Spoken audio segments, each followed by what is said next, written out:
Do you have a child that likes to do things the opposite way, who sometimes chooses the more difficult path when if they just did it your way, it would be so much easier? A child that's hard to understand at sometimes, that makes you frustrated. And maybe your child is so different from you that you can't even get it right. Like you're a type A driven person and they're kind of a dawdler and they just do things kind of half, you know what, and maybe they're just a daydreamer, or maybe it's even worse in that your child is just like you, because then here's what happens. You don't want your child to struggle with the same things you did, so you get on that child and on them, try to drive that out of them, and what happens is you create the very outcome that you feared. That's what your anxiety does, and that's a brutal, brutal process. So that's what we're going to discuss today on the Calm Parenting Podcast. So welcome. This is Kirk Martin, founder of Celebrate Calm. You can find us at Celebrate Calm.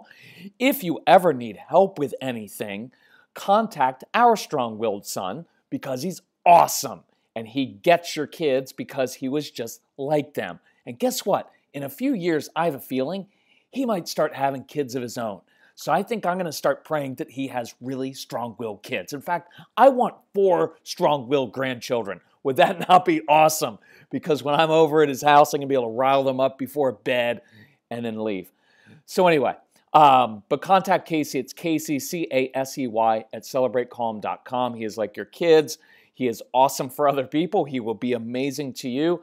And we have had so many people since this whole COVID thing struck that are stressed out, that are contacting us. And I read almost all of his replies, just about everything that comes through email through us. I read, because this is not our business. It is not a job. It is our passion, is what we love to do. And I get so much joy out of watching how Casey interacts with people. So if you ever need anything, contact him. He'll take very good care of you. So I want to jump into this. I hope that if you're enjoying these podcasts, that you will please share them with other people. 2 other quick things, and then we'll jump into this. One is I encourage you. I just did this podcast on another platform. It's a Calm Christian Parenting platform where we get into more spiritual stuff. But it's really interesting. Give me just a sec, take this drink. So, because I'm not technical enough to hit the little pause button there, so sorry about that. And you know what it is, partly, is many years ago, I had to break that perfectionism trait in me, because I do have that. I want everything to be done just so, and perfectionism. And so it would drive me crazy and my family crazy. And so I just determined along the way, look, I'm just going to practice imperfection, because that's what you have to do to overcome things. You have to practice this and really come face to face with your issues. And so now, rather than doing everything perfectly, I allow myself to be imperfect, because if you can't deal with a little bit of imperfection listening to us, then you're a freak. And so you need to learn how to deal with my imperfection, right? So for some reason, I've got something in my throat, which is awesome when you're just starting a new podcast. So I did this podcast on what happens when kids reject your faith. And the really interesting thing is I've got more feedback from it from non-religious people than Christian people. And so I encourage you, it's a really good podcast, because we go through kind of the principles that we use and action steps when you're having a power struggle with your child. And what one of my big thing I get excited about in life is this: taking something that would normally cause a power struggle, something that would normally divide you, separate you from your child, and turn that around so that you actually bond even closer with your child. So I go through that, and people have been emailing saying, look, I'm not even a religious person, or, I was hurt by the church, and I don't like organized religion, and it's been, and I'm like, gotcha, totally get you, right? And so they found it's kind of a safe place to listen to spiritual stuff. So if you're interested, Google Calm Christian Parenting Podcast, and I think you'll actually really enjoy that one. It's one of my favorite ones I've done. So let's dig into this. I want to give you a little caveat. This is going to be a tough message, and I want you to know I don't do blame and guilt. You should never walk away feeling, I don't want people to feel guilty, condemned. I don't want you to feel weighted down by anything that we ever say. My goal is to liberate you. but it is to liberate you from yourself, because it is my anxiety, it is my control issues, my perfectionism that is my greatest enemy in life. It is not another human being on this planet. It is not a political opponent. It is not another country. It is not anything else but myself. I am my biggest enemy, and as you get older, you will find that the greatest impediment to my success in life is not the government, is not a political party, is not a group over here, is not my wife, is not my kids. It is me. And the most beautiful part of that is the only person, the only thing in this world that I have any control over, that I can truly change, is myself. And that makes me an incredibly powerful human being when I realize all of my relationships, I play a part in those relationships. So if there's any kind of dysfunction in those relationships, I can own my part. This is not about blame. It's about accepting responsibility. And so I can be responsible instead of blaming everybody else and everything else in life and the stress. I can say, no, that's my issue. And when I look inward and work really hard on myself, what I find is it changes other people. It changes how I respond to them, and that changes them. It is a beautiful thing. Moms especially, I want you doing less. I don't want more burdens on you. You already have to manage everybody's emotions in your house. You manage your husband's emotions, your kids' emotions. You're the referee when your kids are fighting, trying to make everybody happy, and that will make you exhausted. It'll make you worn out, and I don't want that. So I want to liberate you and free you, but sometimes my message is tough because it has to be, and that's the way I like to be talked to. I am a sensitive introvert, but I like when someone tells me, hey, here's what's really going on, and you need to own your stuff. And then I can say, at least I can say, oh yeah, F you, because that's my natural response to authority figures, because I'm like your kids. And that's my natural response to do that at first, because I'm also a man, and most men live in denial. It's true, right? I don't have any anger issues. Clearly you don't, sir. Anyway, so my first response is to push back, but then I can humble myself and own my own stuff. And that's when I change. And that's all I ask for people, is to be honest with yourself and to practice humility. And you can't, look, if you practice those two things in life, you're going to have a pretty good life. So here's what I wanted to talk about today.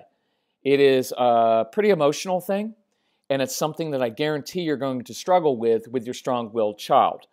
I was a very competitive athlete growing up, just a very competitive kid, probably trying to prove some things to my dad to get his acceptance that I never got.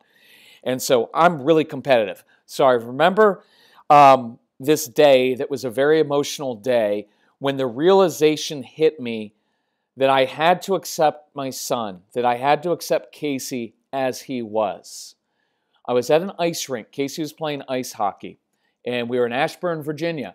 I remember this day. It was about 16 years ago. He's about 10, 11 years old, and I was on the south end of the ice rink. It was ice rink number 2. That's how clear this is to me. He's playing defense, and a kid on the opposite team skated around him, scored a goal, and my son goes over to the kid and says, hey, nice goal. I was furious. I was down on the glass right around the rink, and I was banging on that glass and hitting my fist against my palm saying, you've got to put that kid's head right into the glass next time. You don't let him score on you and say, nice goal. Next time you better let him know you come into my side of the rink, I'm putting you down. That was as I was starting to learn the whole calm thing, right? But I was yelling at him, and I was livid at what he had done. And so I'm pacing down there. And I was just learning how to change back then and process all of this. And it hit me like a ton of bricks. I remember like it was yesterday. And I remember thinking, my son just doesn't have the killer instinct. He's not me. That's not who he is, and that's not who he will ever be. And I remember going through a series of emotions, and the first emotion was my own. It was selfish. He's kind of a disappointment. I wanted a competitive kid who does that. Plus, there's a cheapness part of I was paying like $3,500 a year for him to play travel ice hockey, and he wasn't putting in effort. By the way, if you get the No BS program that you have, I'll save you a lot of time and money. Your kids are not going to practice at sports. They're not going to practice their musical instrument. They're not. And I'll tell you why later or on the program, but they're not going to do it. So just know that. You don't have to like it, but it's just the way that it is. And so it hit me that he's not like me. And no matter what I did, I wasn't going to change his very nature. And I had tried. I had talked to him. I had lectured him. I had tried to cajole him. I had bribed him. I tried everything I could do to get him to play the game differently, the way it needed to be played. And none of it ever worked. And then, so I'm down by the rink, and I'm processing all of this stuff. And I'm looking out at my son, who I love and who I loved. And I'm looking at this little kid in his hockey gear. And then it starts to hit me. What do you think it's like for my little boy to grow up knowing my dad's really never been pleased with me? What is it like for your kids to know, I can't really please you? And guess what? Your kids want to please you. I know that my son, when he was a little boy, and even as a 26-year-old, my son wants to please me. I'm his dad. There's something there. It just is the way that it is. And I started to cry in that ice rink and think, what have I done to my son that for the first 10 years of his life, I've basically sent this message: you're not good enough. You can never please me. And what would it be like for a kid to know my dad's asking me to change my very nature, the way that I'm made, and I want to be like him, but I just can't. It's not in me. And it started to hit me. What have I done to this relationship? And what kind of awesome kid do I have that he hasn't looked me in the eyes and said, Dad, you know what? Go F yourself. Because that's what he should have said to me. Now, should he have said that? No, because I would have pounded the crap out of him. But, because he's right, and you know what I mean by that. But he had every right to say that. But you know why he didn't?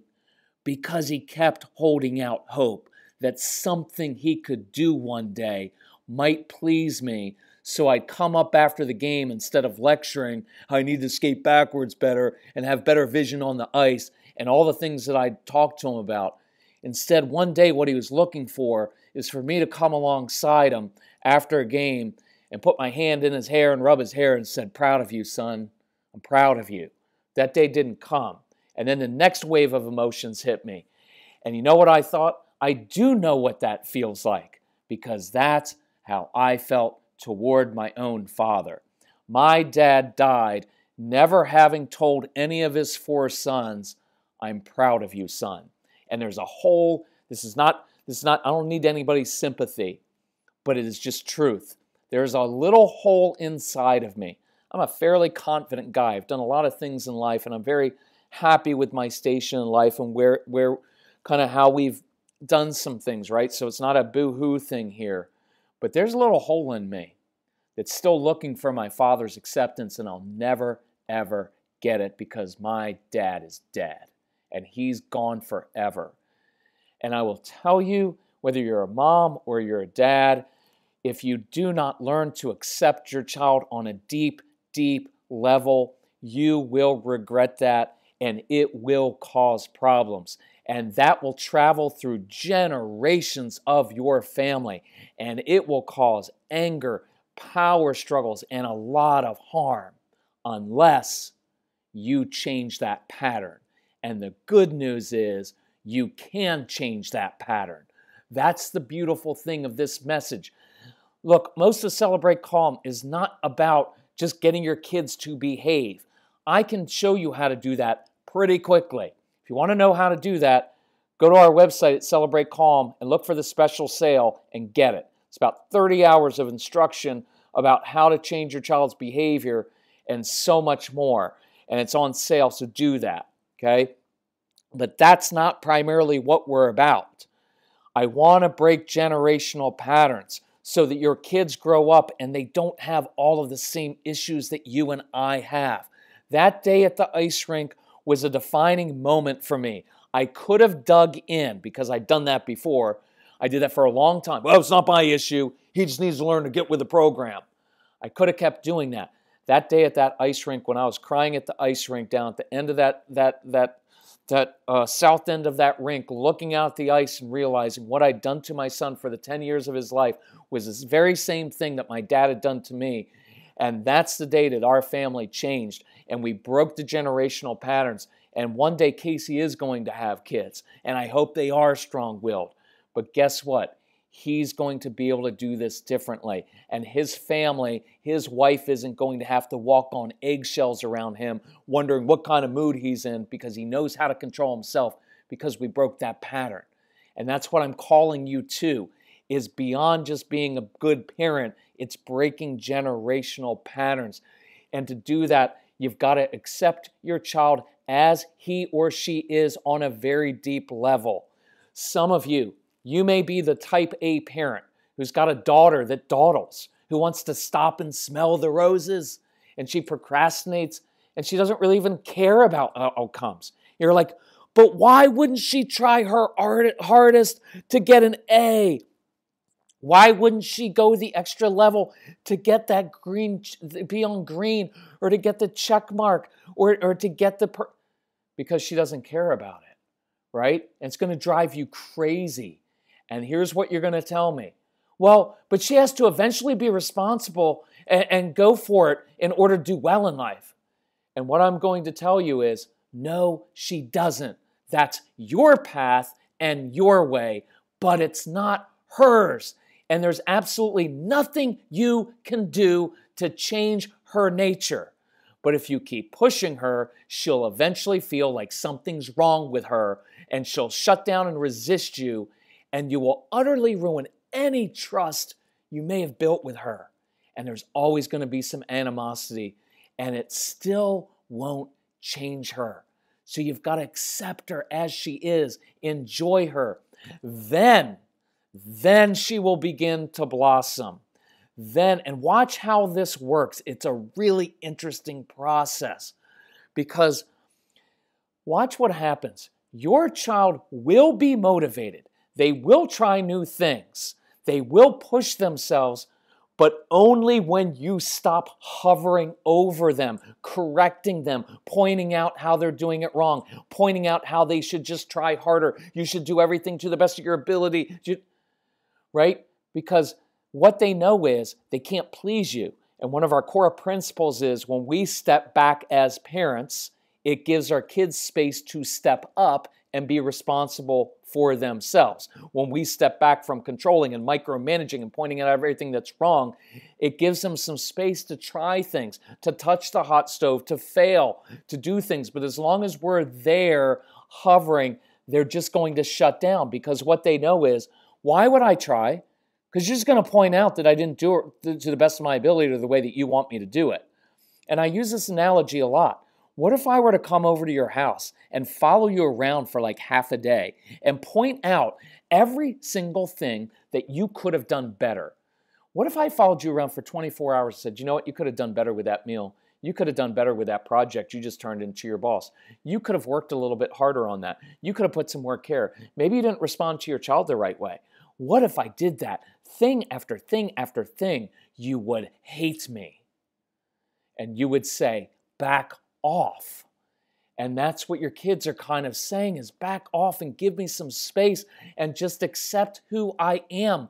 I'm not you, right? If they had the maturity, they would say, Mom, Dad, I know what you want.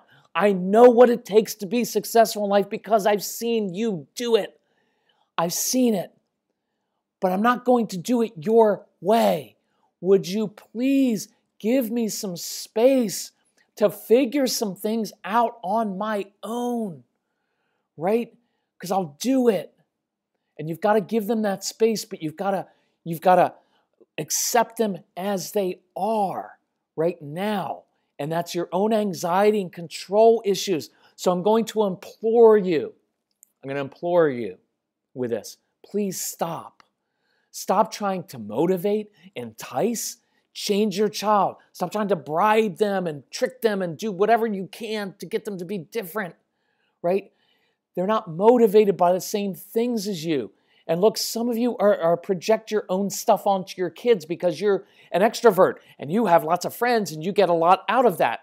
And maybe you have a child who isn't like that. And so you think, well, they would be so much happier if they just had some friends. Why? No, they're not. Maybe they're happy as they are. And you, by trying to change them, is making them doubt themselves and doubt who they are.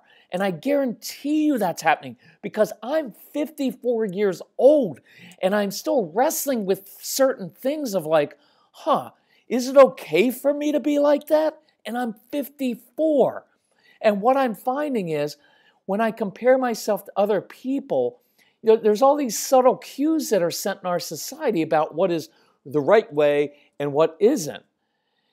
And at 54, I'm a pretty confident guy, but I still have to throw things off and say, no, this is not who I am. Not as an excuse to be a jerk, but to say, this is not who I am. I don't need the same things as you. I'm not motivated by the same things as you. Stop projecting your stuff onto me. And you're going to say, but I think they would just be much happier if, stop thinking. Stop trying to change this child or you will cause him to disregard everything you say and you'll have no influence over him. And he'll say, but Kirk, I can't just let him. Yes, you can. You can let go and stop it. You can focus on changing yourself. You can model what and who you want your child to become. But what if, see all of your anxiety? And I'll just say it one more time. Stop. What if your child literally does nothing? It's not like all of your lectures and comments and efforts for the last 4 or 5 or 9 or 14 or 17 years have motivated him. Maybe your child's been waiting for you to finally stop and accept him as he is and just enjoy him. Because I promise you, when you start doing that, he'll begin making progress in his own time. It's not going to be on your timeline. You've got to let that go. I implore you with this. If you're struggling with this, go to celebratecalm.com. There's a little tab that says No BS. Get the No BS program. We've cut the price 66% so that we've made it so affordable so everybody can get it. There are 25 action steps to rebuild your relationship. Accepting your child as he is step number 5. It is a hard step, but I promise if you do this, you will have a new kid. You'll be a new family. You'll see this child in a different way. It is fantastic. It's $99, which is cheaper than one visit to a therapist's office, and we're going to change your family. Please work through the steps. Please do this because your child needs you to control your anxiety and accept them. We teach you how to enter in. Look, there's so many different things in here, and I'm just hitting on one step. But it's so important that we do this because I promise you, in their time, they will begin to do these things. I was just doing a phone consultation with a family because we're not traveling as much, so I can do a few more phone consultations. And there's a little tab on the website that we just put up. Usually we hide that because I travel so much, I don't have a lot of time for phone consultations, but there's a little tab called Call Kirk. So if you want to talk to me, we go through for 90 minutes, we'll figure all this stuff out. But we were talking about this, and they said, it's interesting, because this was a follow-up call, and they had said, when we stepped back and when we started really affirming, watch, this is important, spend the next week affirming who your child is now instead of spending all of your energy trying to make them who you want to be. I think I'm going to close on that. Let me say that again. For the next week, I want you to spend time affirming your child for who they are now. Right? Because look, I can guarantee you, your kids are goal-oriented, they're driven, they're persistent. They have all the good qualities inside of them that they need to be successful in life. They have those qualities. They just don't use them to do anything you want them to do, right? So they're not going to apply that all the time to school or chores or anything you want. But when your kids care about something, nothing holds them back. They are intensely motivated, right? Your kids are not lazy. They just aren't motivated. You have to discover what they care about. And I promise you it's going to be something that you don't care about. You're going to have to enter in. I was doing a phone consultation with another family, and this was really cool. I try not to get off topic here, but this is cool. Hubby, and I'm probably going to do a whole podcast on this because it was a really cool call. But hubby doesn't like video games. Well, shocker, welcome. I don't like them either. But the kid loves video games. And I was like, I promise you, if one night you walk into that room where he's playing video games, sit down and say, I'm curious, what do you like about playing this game? What's the hardest part of this game? How do you overcome the challenges? How did you get so good at this? What do you like about this? What's the biggest challenge? And you start being curious about that game, guess what? You're going to enter into that child's world, and I guarantee his face will light up, and he'll start talking to you, and he'll start listening to you. And I promise you, if you do that, you're not going to reinforce that it's good to play video games. I promise. It's the quickest way to get them off of video games. It's a cool process, but the point is, enter into things. And so affirm your kids for the choices for what they're doing now, who they are. Because as parents, our anxiety says, but I want them to do this, and I've got to get them, and if they don't learn how to do this, and we spend all of our time trying to change them instead of accepting who they are and saying, you know what, that was a really good choice you made the other night. You know what, I'm proud of you for doing that. Because once you affirm them for who they are, they'll start to feel confident, and they'll start to feel like they can actually please you. You know what I discovered that day at the ice rink? My son's got a really big heart. And whereas I wanted to put that other kid through the glass, that's not who my son is. Now, he was an argumentative, difficult kid like your kids are, but he didn't have a heart like that. That wasn't who he was. And that day at the ice rink, I discovered who my son was. And I began to appreciate that about him. Did I always like it? No. You don't have to like it. I don't really care.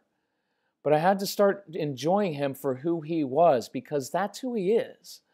And I started to rebuild that relationship. And I started after the game saying, you know what? Proud of you, son. Did you have a good time out there?